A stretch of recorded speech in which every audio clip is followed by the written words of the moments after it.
It began with laughter. In late 1943, deep within the fortified bunkers of the Gilbert Islands, Japanese commanders reportedly joked that American soldiers were soft, spoiled by comfort, they said, untested against true imperial discipline. The Imperial Japanese Navy believed the Americans could never endure a frontal assault under withering fire. At Tarawa Atoll, a mere speck of coral in the Pacific, they would put that conviction to the test. The island was small, barely 2 miles long, yet it became a crucible that would challenge every illusion the Japanese High Command had about American willpower. For months, Japan's 3rd Special Base Defense Force had worked tirelessly to turn Betio Island, the main stronghold in Tarawa, into what one officer called a fortress that could not fall. 2,600 men under Rear Admiral Kiji Shibasaki had transformed every ridge, trench, and palm grove into a labyrinth of death. Concrete bunkers, barbed wire, anti-boat obstacles, and artillery positions dominated the beaches. Shibasaki was confident. It would take 1,000,000 men 100 years to take Tarawa, he boasted. When his men laughed, it wasn't arrogance, it was faith. The Imperial Army had already seen American retreats in the Philippines and the early chaos of Guadalcanal. They mistook learning for weakness and hesitation for fear. But on November 20, 1943, as dawn rose over the Pacific, that illusion was about to be obliterated. The U.S. Marines of the 2nd Marine Division under Major General Julian C. Smith were coming, and they were not coming to hesitate. They came to break through. Operation Galvanic, the code name for the amphibious assault on the Gilbert Islands, had been conceived to open a gateway across the Central Pacific, a path toward the Marshall and Mariana Islands, and ultimately Japan itself. Tarawa was chosen precisely because it was considered impregnable. If the Marines could take it, they could take anything. The assault began with thunder. For hours, naval guns from battleships like the USS Maryland and USS Colorado poured high-caliber shells onto Betio. Bombardment shook the ground so violently that even observers aboard distant ships felt the shockwaves. But when the smoke cleared, something was wrong. The bunkers were still standing. Shibasaki's engineers had built reinforced concrete strong enough to withstand the storm. The Japanese guns remained silent, waiting for the Americans to close the distance. At 9:10 a.m., the first wave of Marines began their approach. Amtraks, amphibious tractors, churned forward through the shallow reef, carrying men of the 2nd Battalion, 2nd Marines.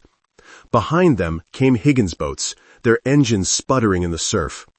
But the tide had misled American planners. What they thought would be deep water was now exposed coral. Dozens of landing craft struck the reef and stopped dead.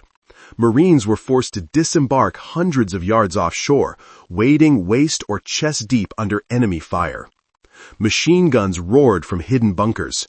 Japanese gunners, some firing captured Lewis guns, others using Type 92 heavy machine guns modeled on the British Vickers, unleashed torrents of bullets that shredded the surf. It was said that the water around the landing craft turned red. Whole squads were cut down before reaching the sand. Those who survived crawled forward, seeking cover behind wrecked vehicles and the bodies of fallen comrades. What followed defied every Japanese expectation. Instead of breaking, the Marines kept coming. Private after private, sergeant after sergeant, they pressed forward through a hurricane of fire. Engineers carried Bangalore torpedoes to clear barbed wire. Riflemen crawled under the muzzles of Type 95 light tanks.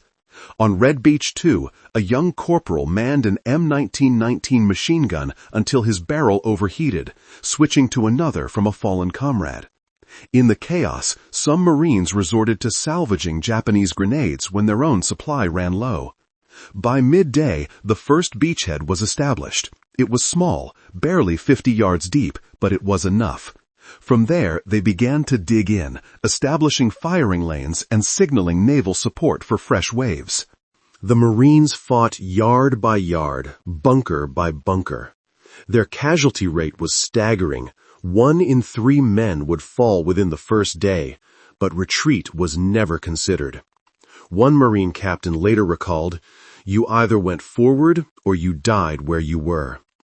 From his command post, Admiral Shibasaki watched in disbelief. He had expected panic, but saw only persistence. American artillery coordination, though imperfect, was ruthless. Carrier-based dive bombers strafed every movement on the island. By the second night, Japanese communications began to fail. Ammunition depots caught fire, supply lines collapsed. Still, the defenders refused to surrender. Japanese troops, trained under the Bushido Code, fought until the last breath, often detonating grenades in their own hands rather than yield. But for every bunker destroyed, for every emplacement silenced, the Americans learned. They adapted their fire patterns, coordinated flamethrowers with machine gun teams, and used improvised M2 flamethrower units to burn through the remaining strongholds. By the end of the first day, the battlefield was a nightmare. Smoke, flame, and silence punctuated by screams. Hundreds of Marines lay motionless along the reef. Yet from that carnage emerged a grim truth. The soft Americans had not only endured the assault, they had matched the fanaticism of the Imperial Army with a cold, unrelenting resolve of their own. And by the morning of November 21, the laughter in the bunkers had stopped. Only the roar of American flamethrowers and the rattle of M1 rifles echoed across Betio. But Tarawa's horror was only beginning to reveal itself. Because as the sun rose over the island on that second day, the Marines discovered what the Japanese had truly built beneath the sand, a maze of interconnected bunkers and tunnels designed to kill any who entered. The Marines advanced at dawn, their boots crunching over coral mixed with ash and bone. The island reeked of cordite and salt water. Smoke drifted from shattered palm trees, curling into the tropical sky. Beneath that haze, the battlefield had become a labyrinth. Japanese machine gun nests were buried under concrete and coral, their firing slits barely wide enough to reveal a muzzle flash. Mortar teams hidden in trenches dropped shells with mathematical precision. Every few meters, another explosion ripped through the sand. The Marines' radios crackled with confusion. Units were scattered, maps were useless. The neat geometry of military planning had dissolved into a chaotic, minute-by-minute struggle. Yet something astonishing was taking shape. The men were adapting in real time. By mid-morning, infantry officers were directing tank platoons through gaps in the seawall, coordinating assaults with flamethrowers and demolition charges. The M4A2 Sherman tanks that managed to land became the backbone of every advance. One of them, nicknamed China Gal, rolled across Red Beach 3, crushing wire entanglements and silencing 2 machine gun bunkers before being hit and immobilized. The Marines fought on foot from there. They carried M1 Garans and M1 carbines, the backbone of American infantry, weapons that, unlike the Japanese Arisaka rifles, could fire semi-automatically. That advantage mattered in close quarters. Where Japanese soldiers relied on bayonet charges, the Marines responded with overwhelming precision and fire discipline. In some firefights, Marines used captured MG42 をサルベージして、かつてのパシフィックシップメントからテストをサイドバイサイドでブラウニング M1919 を製作。ブルタルなリマインダーだった戦争の兵器の進化は単なる設計だけでなく適用にも全力を示すものだった。By midday, pockets of resistance remained near the island's airfield, defended by remnants of the 7th Sasebo Special Naval Landing Force. They were no longer the laughing officers of pre-battle briefings. Their faces were gray, their uniforms soaked in sweat and smoke. Even as ammunition dwindled, they fought to the last round. When one Japanese officer shouted, 10,000 years for the Emperor, his men charged directly into the marine perimeter and were cut down within seconds. The Americans paid dearly for every yard. Whole squads were wiped out crossing open sand. The wounded screamed for corpsmen, often under sniper fire. The sea behind them was still choked with burning landing craft and bodies drifting in the tide. No one could truly retreat. There was nowhere to go. The Japanese called it gyokusai, the honorable shattered jewel. The idea that death in defense of the emperor was the purest form of victory. The Marines called it hell. War correspondents who came ashore after the second day struggled to describe what they saw. One noted that you could smell death before you saw it. Another simply wrote, "Tarawa is proof that courage can exist in madness." For the U.S. military, it was a lesson written in blood. Commanders realized their pre-invasion bombardment had been too short and too inaccurate. Naval gunfire had targeted visible structures, but Shibasaki's men were buried deeper than expected. The lesson would shape every amphibious landing that followed, from Saipan to Iwo Jima. On the afternoon of November 21, Marines surrounded Shibasaki's command post. The admiral had refused to withdraw, insisting he would die with his men. A mortar round found his position just after noon. His body was never recovered, but his last transmission still echoed through the surviving radios. "The enemy's power is beyond all imagination." It was an admission no one in the Japanese command had expected to hear. As night fell, the battlefield pulsed with flashes of gunfire. Japanese soldiers launched infiltration raids under cover of darkness, creeping toward Marine lines with bayonets and grenades. In one recorded incident, a lone defender crawled through the bodies of his fallen comrades, igniting a demolition charge that destroyed a fuel dump and killed himself in the blast. The Marines responded by tightening their perimeter and calling for illumination flares from offshore destroyers. The island lit up like a ghostly plain of fire, shadows moving, rifles cracking, the distant hum of aircraft circling above. By the morning of the third day, Tarawa was reduced to a wasteland. Every tree was gone. The airfield, once the pride of the Japanese defense network, was now a cratered strip of blackened sand. Yet still, isolated groups of defenders fought from the ruins, refusing surrender. Marines flushed them out with grenades and flamethrowers, working methodically, bunker by bunker. The M2 flamethrower, though primitive and dangerous to operate, became the most decisive weapon of the battle. It could burn through the thickest concrete apertures, forcing even the most fanatical defenders out of hiding. One Marine sergeant later wrote that it was not hate that kept us moving, it was the refusal to stop. That sentiment defined Tarawa more than any statistic. The Japanese had expected fear, but found a machine of endurance. A generation of young men who had been underestimated for too long. The same American soldier who once dug trenches in Guadalcanal mud now waded through coral and fire, driven not by ideology, but by survival. By the evening of November 22nd, the battle had turned. Pockets of Japanese resistance were collapsing. A few surviving officers gathered near the western pier for a final counterattack. Outnumbered and outgunned, they charged with bayonets and shouted, "Banzai!" The Marines mowed them down in seconds. When it was over, silence fell across the island for the first time in 3 days. But victory carried a strange weight. Tarawa had cost the lives of more than 1,000 Marines and sailors for a piece of land smaller than New York's Central Park, and yet that terrible exchange had proved something no report could deny. The so-called cowards had become masters of amphibious warfare. Still, the battle was not quite over. As the Marines moved inland, they discovered something horrifying. Beneath the rubble, below the airfield, a hidden network of tunnels still held hundreds of trapped Japanese soldiers who refused to surrender. The tunnels beneath Betio were unlike anything the Marines had faced before. Dug deep into the coral, reinforced with palm trunks and steel, they formed a warren of darkness that stretched beneath the ruined airfield.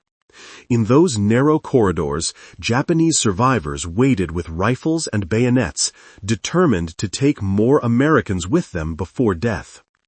When the Marines dropped grenades into the openings, the blasts echoed like thunder inside the earth. But still, from somewhere below, came muffled voices, shouts in Japanese, sometimes the metallic ring of a bayonet scraping stone. Clearing those tunnels became a slow and terrifying process. Marine demolition teams crawled forward on their stomachs, using ropes to lower satchel charges into vent shafts. Others carried M2 flamethrowers, their hoses hissing in the heat, spraying fire into unseen darkness. In one recorded instance, a squad sealed a bunker by collapsing its entrance with an M60 tank shell, entombing 40 defenders inside. There was no time for reflection. Each bunker meant another possible ambush, another Marine who wouldn't make it home. By November 23, the final organized resistance on Tarawa collapsed. When the shooting stopped, only 17 Japanese soldiers surrendered, out of a garrison of more than 2,600. The rest were dead. Around 129 Korean laborers were found alive, terrified and wounded, having been forced to work on the fortifications. The U.S. flag rose over Bedio that afternoon, fluttering weakly in the sea breeze as the last pockets of smoke drifted toward the ocean. But victory did not feel like triumph. Reporters and chaplains who landed afterward found bodies everywhere, bloated in the lagoon, half buried in the sand, burned inside bunkers. The water around the island was thick with oil and debris. One Marine correspondent wrote, "Tarawa is the kind of place God forgot." Even the hardened combat veterans of Guadalcanal stood silent at what they saw. The island had been annihilated. Back aboard the carrier Essex, Admiral Chester Nimitz received the casualty report. 1,009 Americans killed, 2,100 wounded. Nearly 1 in 4 men who landed had become a casualty. For a single atoll, the cost was staggering. Many in Washington questioned whether the sacrifice had been worth it. But within the ranks of the Marine Corps, Tarawa became sacred ground, a grim validation of doctrine, discipline, and sheer endurance. The island was proof that amphibious warfare could succeed, but only through unbearable loss. The lessons were immediate. Intelligence officers reviewed every aspect of the invasion: tidal charts, bombardment schedules, landing craft performance.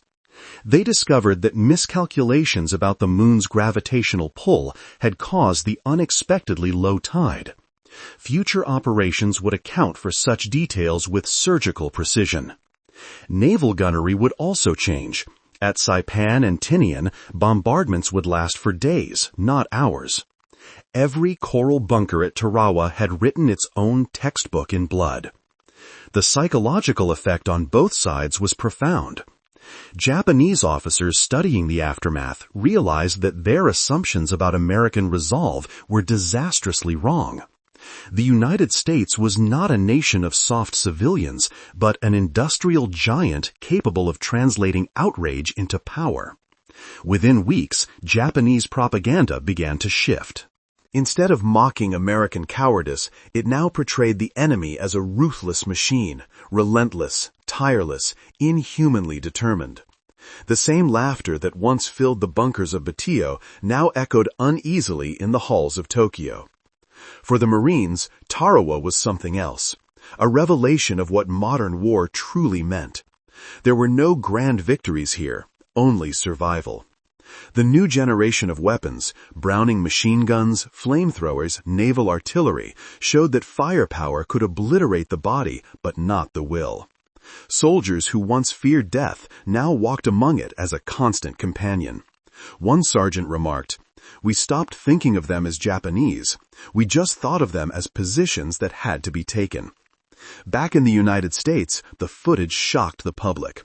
For the first time, American audiences saw the unfiltered horror of the Pacific War. Film reels showing Marines wading through bloody surf were broadcast across theaters. Some viewers wept, others demanded the war be ended, but most, instead of recoiling, hardened. The images of Tarawa did what no speech could. They united a distant public with the men dying halfway around the world. Meanwhile, on the other side of the ocean, Japanese survivors from Tarawa were quietly interrogated. They spoke of disbelief, that men under such fire kept coming, that soldiers climbed over the bodies of their dead comrades to advance. They were not men, one survivor reportedly said, they were demons. The statement was not praise, it was awe, a recognition that the Americans had found in war the same pitiless devotion that Japan once claimed as its own. The paradox of Tarawa was complete. Both sides had looked into the abyss and seen their reflection. The Japanese had mocked American cowardice and paid for it with annihilation. The Americans, who began the war believing in swift victories and clear morals, emerged realizing that courage had a cost measured in ruin. As reinforcements secured the atoll and began construction of an airstrip, the sounds of bulldozers replaced gunfire. The smell of death lingered. Chaplains held mass burials at low tide, marking the graves with simple wooden crosses. Officers read aloud from the Book of Psalms, while Marines stood in silence, rifles slung over their shoulders, faces blank. The tropical breeze carried the faint sound of waves, indifferent, eternal. But even as Tarawa faded into the map of conquered islands, it left behind something indelible, a transformation in how Americans fought and how their enemies perceived them. Yet what began on Betio was not the end. It was the beginning of a new and even bloodier chapter. Because what the Japanese learned at Tarawa, they would apply at Iwo Jima and Okinawa, where the cost of victory would make Tarawa look almost merciful. By early 1944, Tarawa had already entered military legend, but not as a tale of glory. It was remembered as a test by fire, a brutal confrontation between expectation and reality. The photographs of burned bunkers and floating bodies circulated through every major command post in the Pacific. For the U.S. Marine Corps, those images were not propaganda, they were lessons. Tarawa had exposed the limits of pre-war thinking, of doctrines drawn on chalkboards instead of blood-soaked beaches. Every future amphibious operation, from Kwajalein to Peleliu, would bear its fingerprints. In Washington, planners reviewed after-action reports with forensic intensity. They noted how the shallow reef had turned landing craft into floating coffins, how the tides had stranded Marines under machine gun fire, and how the short bombardment had failed to neutralize enemy defenses. From those errors emerged a revolution in amphibious warfare. Longer bombardments, improved tide prediction, specialized tracked vehicles, and better coordination between naval and ground forces. Even the design of landing craft evolved, leading to the improved LVT-4, a direct descendant of the vehicles that had carried the first men through the Tarawa surf. But beyond tactics, Tarawa altered something far deeper, perception. Before that November, many in the Japanese command still viewed Americans as civilians in uniform, impatient, comfort-seeking, unwilling to die. Tarawa shattered that illusion. The Marines who fought there demonstrated an endurance that rivaled even the fiercest Bushido ethic. Where the Japanese sought death as honor, the Americans endured death as necessity. It was a different kind of faith, not in the emperor, but in one another. That shift in perception changed how both sides fought. At Saipan and Iwo Jima, the Japanese built even deeper fortifications, preparing for an enemy they now feared rather than mocked. And the Americans, hardened by Tarawa's carnage, no longer underestimated their adversaries. Every beachhead became an equation of attrition, measured in lives per yard. The Pacific campaign would move forward, but the innocence of early optimism was gone. For the Marines, Tarawa became a sacred word. It was taught in training schools, studied in staff colleges, whispered among veterans who had survived the reef. The names of Red Beach 1, 2, and 3 carried the weight of myth. Men spoke of the smell, the heat, the eerie quiet before each burst of gunfire. They remembered the metallic taste of salt mixed with blood. They remembered the comrades they buried in shallow graves, the way the sea reclaimed them by morning. One of those veterans, Sergeant Alexander Bonnyman Jr., became a symbol of the battle's cost.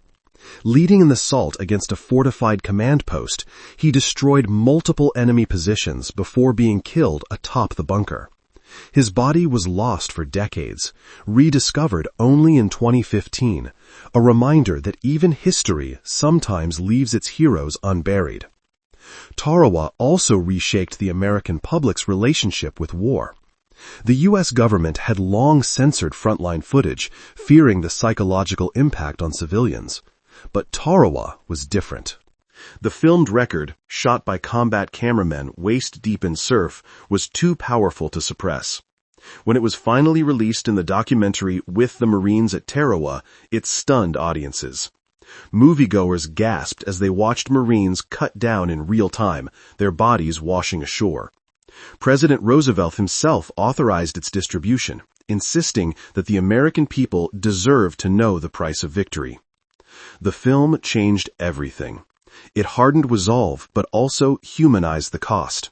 War was no longer distant, it was personal. The images of young men advancing through surf under machine gun fire made it impossible to romanticize the Pacific Campaign again. Tarawa had done what no speech could. It fused the myth of heroism with the truth of sacrifice.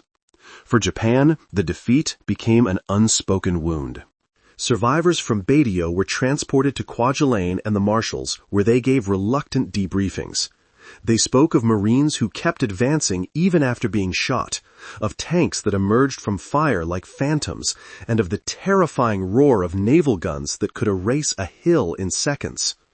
Their testimonies quietly spread among Japanese officers, not as propaganda, but as a warning. One intelligence officer wrote that Tarawa revealed the enemy's spirit, not the courage of swords, but the courage of persistence. In Tokyo, strategists understood what that meant. Japan's empire had met its mirror, a nation equally capable of endurance, equally willing to bleed. And still, beneath the triumph and tragedy, something haunting remained. For those who fought there, Tarawa was not merely a victory, it was a question. Why did it take so much death to capture so little land? Why did men keep fighting when everything in reason told them to stop? Perhaps the answer lay in something primitive, something beyond ideology, the will to survive in the face of annihilation. In that sense, Tarawa was more than a battle. It was a revelation about human nature. How the same species that invents faith, art, and language can also endure unimaginable pain without surrender. The laughter that once echoed through Japanese bunkers had been replaced by silence, not out of shame, but understanding. Both sides had glimpsed the truth, that courage is not born from pride, but from the refusal to yield. When the last marine transport departed the atoll, the sea returned to stillness. The reefs, once red with blood, turned clear again. Palm trees slowly grew back where bunkers had stood. Time buried the scars, but the lesson endured, written in reports, carved in memory, immortalized in film. The men who fought at Tarawa never forgot what they had seen. And perhaps that was the true victory, not the capture of an island, but the survival of its meaning. Even today, military historians studying forgotten weapons, amphibious tactics, or the evolution of the M60 machine gun and M240 often trace their doctrines back to that island, to the moment when endurance overcame arrogance. Because Tarawa was not just a battle, it was the end of illusions and the beginning of understanding what war truly demands.